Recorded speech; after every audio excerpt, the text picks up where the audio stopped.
Welcome back everyone to another episode of The Road Chose Me. Today I have something extremely special for you. Behind me, the world's most famous overland Jeep. Believe it or not, is it a boat? Is it a Jeep? This thing went around the world without ever being loaded on a boat. It crossed the Atlantic, it crossed the Bering Sea as a boat, and it also drove 70,000 kilometers over land through dozens and dozens of countries. You want to find out more about this Jeep? This is unreal. Stick around. Here comes the story of Half Safe.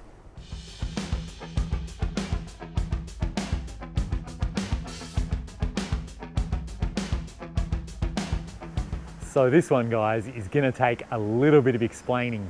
This is one of the most well-traveled vehicles ever on the planet. And the guy who drove it around the world is absolutely crazy. He makes me look normal. So stick with me, I'll give you the background and I'll tell you all about this vehicle. You can see the size of the smile on my face. So this is a 1942 GPW Jeep built by Ford in their plant for the war effort. And this guy, this Australian guy, Ben Carlin, he was born right here in Perth, and he actually attended the grammar school where I'm standing right now, where the Jeep is on display. He grew up in Perth. During the war, he was kind of all over the world. He was in India, many places, and he saw one of these things in India. This is a very special version of the original Jeep made for the war effort. The US military made a handful of these that were amphibious. So yes, it really came out of the factory looking something like this. Some combination of Jeep and boat. As you can see, this thing is, well, originally the idea was, what the military wanted was sort of a vehicle that could at least cross maybe a creek or a swamp or something like that. It was never really supposed to cross oceans or anything like that. But anyway, this guy Ben Carlin in 1941, 1945, he got this crazy idea to drive one around the world. And he told a few of his military buddies, and they all said, "You're a bit crazy, like that's nuts." Anyway, fast forward a few years, he's living in New York City. Him and his wife managed to acquire one from a military auction. So they bought this thing for $900 US. It's about $11,000 in today's money. And funny story, he actually went to the Ford Motor Company who had built it, and he wanted sponsorship. He wanted them to supply one, and they wouldn't supply him one because they didn't think the vehicle would make the journey. Does that raise some red flags? You're about to try and go around the world in a vehicle and the company that make the vehicle say, no, the vehicle can't do it. Anyway, that didn't seem to deter him. So this guy, Ben Carlin, him and his wife, they modified this thing extensively. They extended the bow quite a lot. The whole vehicle now is about 18 feet long. So he was really a visionary. The thing's actually bigger than my Gladiator, you know, all those years later when Jeep finally got around to building a big pickup. But anyway, they modified it. They added external fuel tanks. There's living quarters on the inside. There's a bunk. They moved the driving cabin. They put some aircraft instruments in there. Of course, at the back as well, he added a genuine rudder and a bigger propeller. You can hopefully see them there.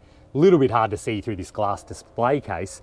But anyway, they got this thing ready, and the whole idea was they would set sail from New York City and head across to Europe.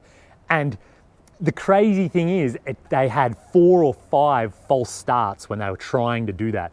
So they got carbon monoxide poisoning, they broke the rudder, they drifted aimlessly 1,000 miles offshore, they got lost, they broke them.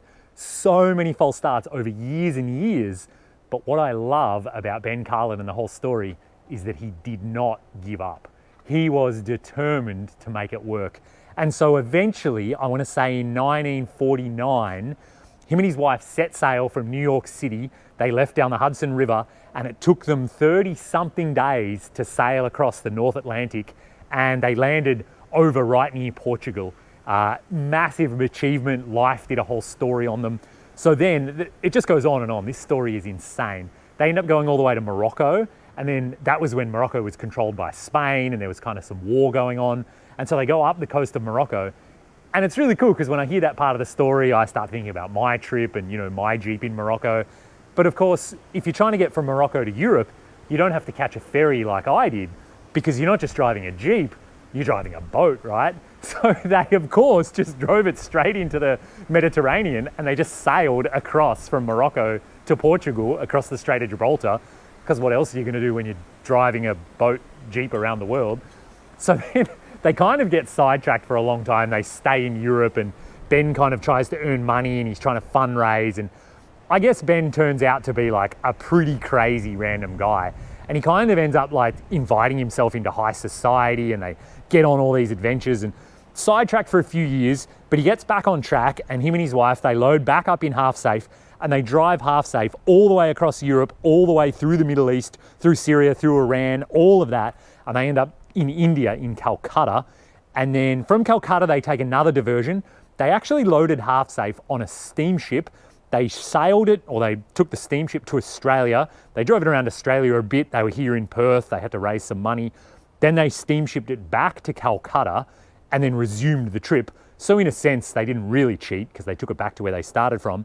At that point, his wife decided not to stay with him because it was just insanity driving this thing around the world. And so then from Calcutta, he picked up another Australian mate of his, and together they drove it through Burma, through roads that had not been driven since the war. And at the time, the military told them, like, you can't do that. It's not possible. No one ever has. But he did anyway. He drove this thing. I remember he broke a few pieces of the steering and he had to make them himself. All of this time, he's like rebuilding the engine, making new fuel tanks, basically like everything that needed to be done. He would just do it himself. He was a force of nature. So they drive it all the way through Burma, all the way down to Hong Kong. They sail it from Hong Kong to Japan, because again, you're driving a Jeep that's a boat. In Japan, they once again kind of get sidetracked and whatever, it takes a while. They built a fuel tank for this thing in Japan they could tow behind it. At one point, this had a fuel capacity of 3,600 litres, something like 800 gallons of fuel, which is a little bit of an upgrade over the 12 gallons that this Jeep originally had.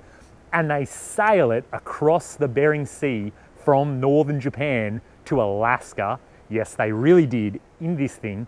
Then they drive it from Alaska all the way back to New York City, where the journey began. So the entire journey took Ben Carlin 10 years. He did something like 16,000 kilometers on ocean as a boat. Look how appropriate that thing is as a boat. It is not appropriate.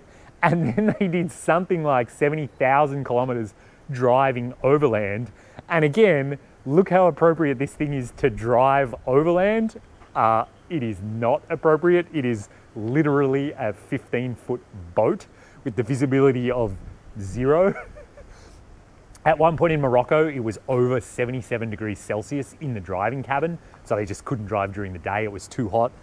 And so anyway, this Jeep and this story, it just blows my mind.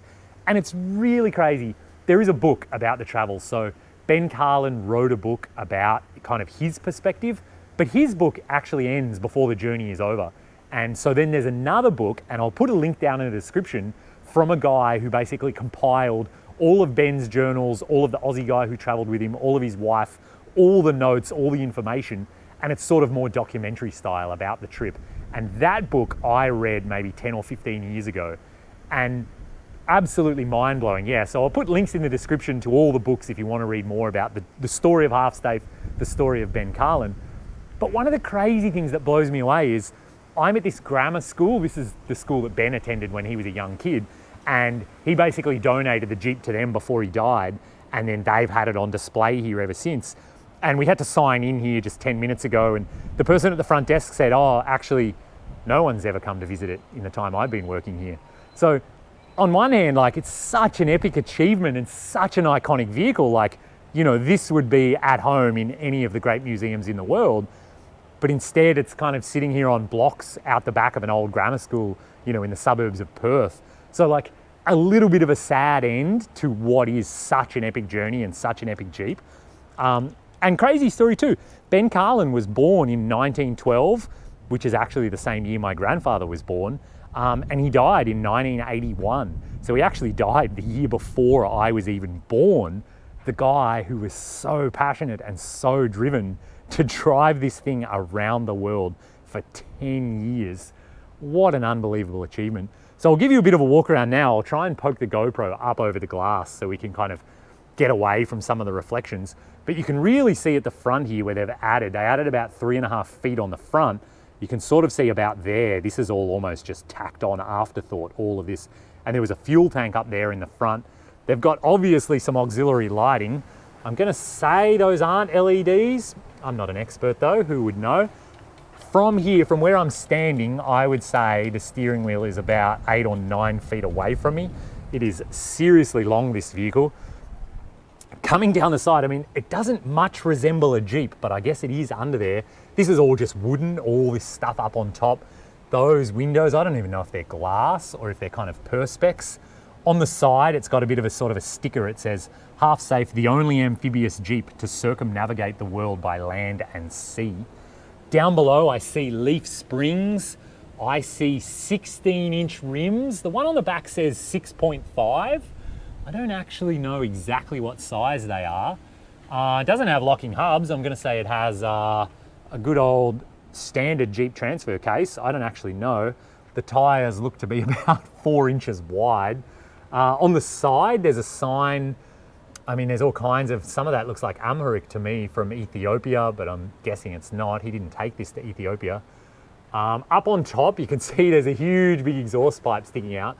I think they modified that because it was causing them, like, they were almost asphyxiating to death. There's kind of a couple of spotlights up there and a couple of like ocean navigation lights. And then on the back is where like he did a lot of extensive modifications. So he made that rudder himself. I'm gonna say that's wooden. That propeller looks seriously undersized and broken and falling off.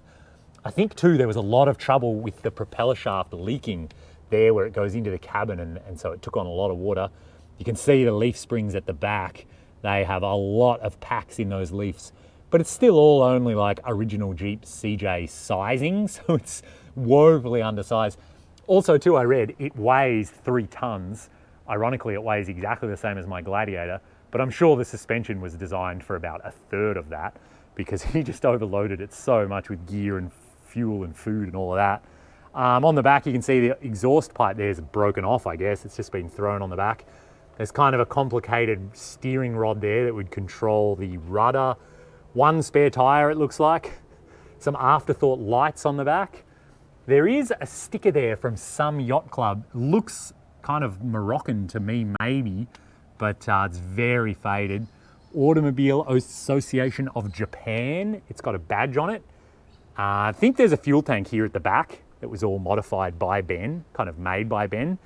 And then down the side, I mean, this thing has been beaten. This thing has been weathered. You can see a couple of fans there mounted in the window, and then the steering wheel and sort of some weird looking gauges and dials. And I think he added a CB radio and a few other things like that. So, I mean, I am just blown away. Like, having read the book 15 years ago, it all sort of seemed almost like too crazy to actually be true. Almost, you know, one of those Hollywood fictional things where you're like, yeah, but you know, no one's ever really done that. And yet here it is actually real. Ben really did drive this around the world for 10 years. I've almost got tears in my eyes. I can't believe it's true and it's real. So if you're ever in Perth, stop by, Google where is Half Safe. You can come in here, get a visitor's badge, and you can come and visit the most epic overland Jeep of all time. Will it ever be equaled? Will anyone ever drive a Jeep around the world without ever using a boat or a plane ever again? I don't think it's possible. I don't think it can be done anymore. This is back in the day when adventure was adventure. It wasn't soft, you couldn't just fly on an airplane like I can. No air conditioning, no cruise control. Poor guy probably doesn't even have heated seats like I do. So there it is, the story of Ben Carlin and Half Safe, the Jeep that drove around the world without using a boat. So I hope you've enjoyed this as much as I've enjoyed telling you about it. This is an utterly random, rambling tale of complete and utter admiration. What an epic journey, what an epic story. The places he went, the things he saw, unbelievable. So again, links in the description if you'd like to read the full story and don't listen to my rambling. I really recommend buying the book. It's one of the greatest adventure stories ever told. And again, not many people know about it. It's so crazy to think about. So thanks again very much for watching. I hope you've enjoyed my rambling. Stick around next time. Who knows what random vehicle I'll find for the next episode of Overland Rides.